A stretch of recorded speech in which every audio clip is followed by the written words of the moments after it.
ملیحہ لودھی صاحبہ، آپ کا جو آرٹیکل ہے آج ٹرمپس ریکلیس گیمبٹ، تو اس سے میں آغاز کروں گا اور اپنے ویورز کو بتاؤں گا کہ اس آرٹیکل میں ڈاکٹر ملیحہ لودھی صاحبہ نے یہ کہا ہے کہ ٹرمپ کا خیال تھا کہ ایران پر فوجی کارروائی سے امریکہ کی فوری جیت ہو جائے گی، لیکن ایرانی حکومت کی مزاحمت کے باعث فی الحال ابھی تک ایسا نہیں ہو سکا، اور ٹرمپ انتظامیہ کو ایران کے شدید رد عمل اور جی سی سی ممالک پر اس کی کاری ضرب کی بھی توقع نہیں تھی۔ اور سب سے اہم بات ہے کہ امریکہ نے عراق اور افغانستان میں حکومتیں گرانے سے سبق نہیں سیکھا، اور اس جنگ کا انجام بھی ماضی کی جنگوں کی طرح ہی رہے گا، اور پوری دنیا کو اس جنگ کی قیمت چکانا پڑے گی۔ تو ڈاکٹر صاحبہ، آپ کو کیا لگ رہا ہے کہ یہ جنگ جو ہے یہ لمبی ہو جائے گی اور اس جنگ میں کوئی جیتے گا یا ہارے گا نہیں، جیسا کہ افغانستان میں بھی ہوا؟ دیکھیں، جو صدر ٹرمپ کی توقع تھی، جس کا میں نے ذکر بھی کیا اپنے کالم میں، وہ یہ تھی، اور اس نے یہ کہا بھی تھا، عرب ممالک کے کچھ جو سربراہ ہیں ان سے یہ شیئر کیا کہ یہ تو بہت ہی مختصر جنگ ہوگی، اور ان کا خیال یہ تھا کہ 3-4 دن میں بات ختم ہو جائے گی۔ یہ تو نہیں ہوا۔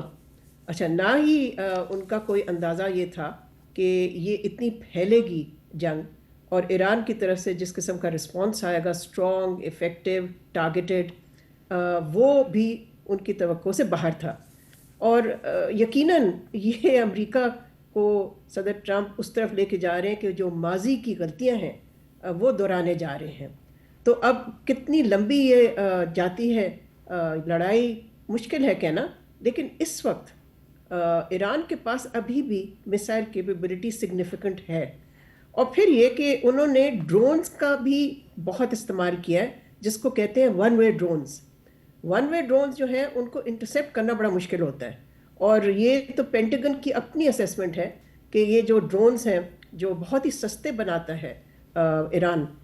اس سے ڈیمیج بھی بہت ہوا ہے، اور وہ چیلنج بہت بڑا ہے۔ تو اس سے تو یہی نظر آ رہا ہے کہ ابھی کوئی ثالثی کے لیے سامنے نہیں آیا، کسی نے یہ آفر نہیں کیا میڈیشن کا۔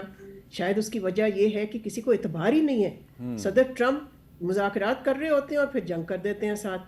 2 دفعہ کیا، پچھلے سال بھی یہ کیا کہ ایران کے ساتھ مذاکرات ہو رہے تھے اور ان کے درمیان میں انہوں نے اٹیک کر دیا، یعنی کہ اسرائیل کے ساتھ مل کے۔ اس دفعہ بھی بالکل یہ ہوا۔ آپ کو معلوم ہے کہ عمان کے جو وزیر خارجہ ہیں، عموماً عمانیز جو ڈپلومیٹس ہوتے ہیں بہت لو کی ہوتے ہیں، انہوں نے انٹرویو دیا ایک امریکن چینل کو، اور یہ پھر سارا کچھ بتایا کہ جی we were within reach of an agreement. تو آئی تھنک ایک وجہ جو ہے کہ کوئی ملک سامنے خاص نہیں آ رہا، ڈی ایسکیلیشن کی تو کالز ہیں، لیکن کوئی ایسا سیریس ایفرٹ نہیں ہم اس وقت دیکھ رہے جو کوئی کہے کہ جی ہم میڈیٹ کرتے ہیں negotiated and to the conflict. تو آئی تھنک جو اکنامک امپیکٹ ہے، اور اگین اس کا اندازہ ہی نہیں لگایا تھا انہوں نے کہ ایران کا جو رسپانس ہوگا، ان کو نہیں پتا تھا کہ وہ نہ صرف ملٹری ہوگا، اکنامک بھی ہوگا، اور اکنامک نے بدلا دیا ہے اس وقت گلوبل مارکیٹس کو۔ اچھا، اس میں آپ نے میزائلز کا ذکر کیا، تو ایک انڈین جرنلسٹ ہیں، ان کا نام ہے برج موہن، وہ اسرائیل میں تھے جب جنگ شروع ہوئی، اور اب وہ اسرائیل سے نکل آئے ہیں، لیکن انہوں نے جو بتایا ہے وہ بڑا حیران کن ہے، اور وہ بتا رہے ہیں کہ جی اسرائیل ایران کے میزائلوں کو روکنے میں ناکام ہے۔ سنیے برج موہن نے کیا بتایا۔ جب بم پھٹتا ہے نا تو وہ دیکھتا ہی نہیں کہ بھارتی ہے کہ اسرائیلی ہے۔ صحیح بات ہے۔ اور آپ کے بغل میں نا گولیاں سے تو آپ بچ جائیں گے، رائٹ لیفٹ چوٹ لگے گی، مثال سے آپ بچیں گے نہیں۔ اور یہ کہنے کی باتیں تھیں کہ بنکر بہت اچھے ہوتے ہیں، 100 فٹ گہرے بنکر میں ہم نے دیکھا کہ لوگ مر گئے وہاں پہ، اور آپ کو کچھ نہیں بتایا جا رہا اصلیت کیا۔ تو ٹیکنالوجی فیل ہے، اور جب وہ آپ کے ڈرونز اور خاص طور سے میسائلیں دگتی ہیں نا تو نہیں پتا ہمارے 200 میٹر سے ہم کتنی دوری پہ ہیں۔ جی ایئر مارشل ارشد ملک صاحب، یہ بتائیں کہ یہ اسرائیل جو ہے وہ اس کا دعویٰ تھا کہ اس کا جو ایئر ڈیفنس سسٹم ہے وہ بڑا زبردست ہے، تو وہ ایران کے میزائلوں کو اور ڈرونز کو روکنے میں کیوں ناکام ہے؟ بسم اللہ الرحمن الرحیم، بہت شکریہ۔ حامد صاحب، اس جنگ کو آپ مسٹری وار بھی کہہ سکتے ہیں۔ ایک عجیب سی مسٹری چل رہی ہے، اور ایک عجیب سی ایسی سچویشن کریٹ ہو گئی ہے جو کہ ایکسپیکٹڈ نہیں تھی۔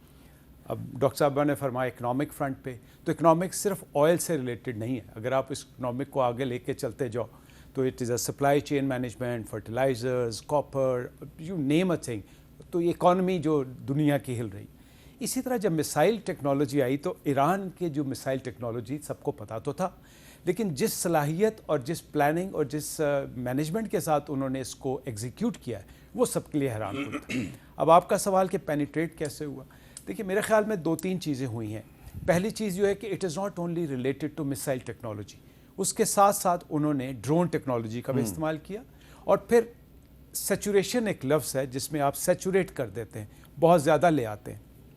تو انہوں نے میزائل بہت زیادہ لے کے آئے، اور ان میزائلوں کے ساتھ ساتھ وہ جو لو کاسٹ جو $20,000 سے $50,000 تک کے ایک ڈرونز ہیں وہ لے کے آئے۔ تیسرا جو سب سے بڑی بات ہے وہ یہ ہے کہ انہوں نے ان مسائل کو لانچ اس طرح کیا ہے، جو کہ بڑی ٹیکنیکلی بات ہے، وہ یہ ہے کہ انہوں نے 3 قسم کے مسائل ہیں، ایک ہے کروز مسائل، ایک ہے بیلسٹک مسائل، اور تیسرا کہلاتا ہے ہائپرسونک مسائل۔ کروز مسائل جو کہ سرفس کے ساتھ جاتا ہے، لو الٹیٹیوڈ پہ جاتا ہے، اور وہ پریڈکٹیبل بھی ہوتا ہے، ریڈار پہ نظر بھی آتا ہے۔ دوسرا ہوتا ہے بیلسٹک مسائل جو کہ نظر سے دور ہو کے خلا میں جاتا ہے۔ جو سب سے ڈینجرس چیز ہے جو اس کا میرے خیال میں کمبینیشن استعمال ہو رہا ہے وہ ہے ہائپرسونک۔ ہائپرسونک مسائل بوسٹ کر کے اپنی کرو میں جا کے جب ٹارگٹ پہ آتا ہے تو اس سپیڈ کے ساتھ آتا ہے، اور اس کے آگے پھر 3 سے 4 وار ہیڈز یا زیادہ بھی نکل آتے ہیں، اور وہ پھر ٹائمر کے ساتھ ہوتے ہیں۔ جو اس میں ایک اور نئی چیز جو شاید انٹروڈیوس ہوئی ہے وہ یہ ہوئی ہے کہ ان کے ساتھ ECM فیچرز بھی ہیں، کہ جب وہ ہائپرسونک مسائل کے وار ہیڈز آ کے نیچے آتے ہیں، ٹرمینل فیز میں آتے ہیں، ایک تو وہ اسپیڈ سے آتے ہیں،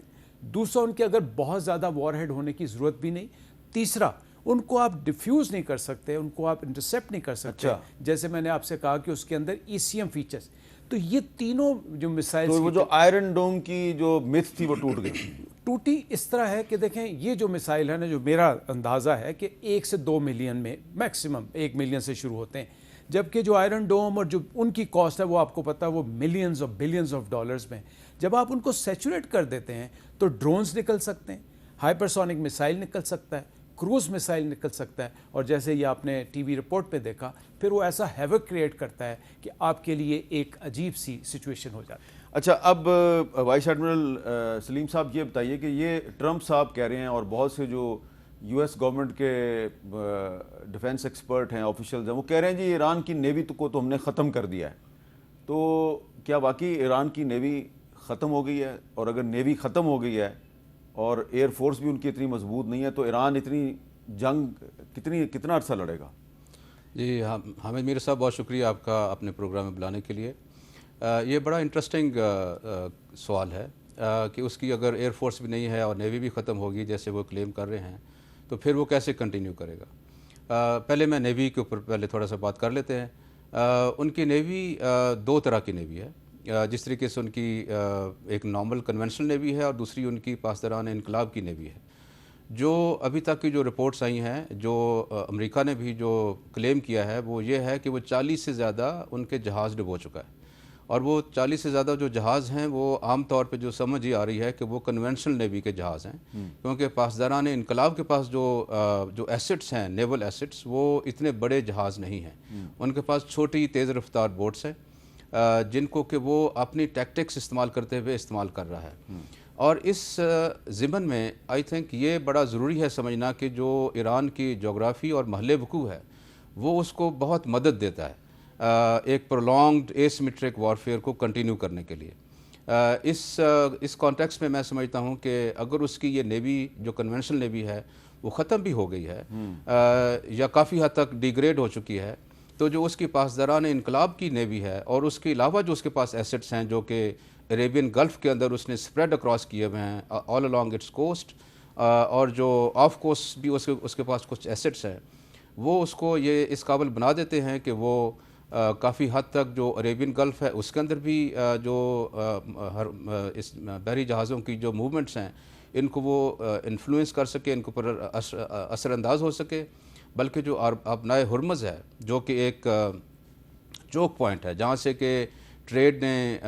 گزرنا ہے، اس کو بھی وہ کافی حد تک انفلوئنس کر سکتا ہے۔ تو اس کے پاس جو یہ وسائل ہیں یہ اس کے پاس موجود ہیں، اور یہ اس کو یہ اس قابل بناتے ہیں کہ وہ ایک لمبی جنگ کھیل سکتا ہے، ایسیمیٹرک یا اس کو ہم غیر روایتی جنگ بھی کہہ سکتے ہیں، سمندر کے اندر وہ یہ جنگ کو لے کے جا سکتا ہے۔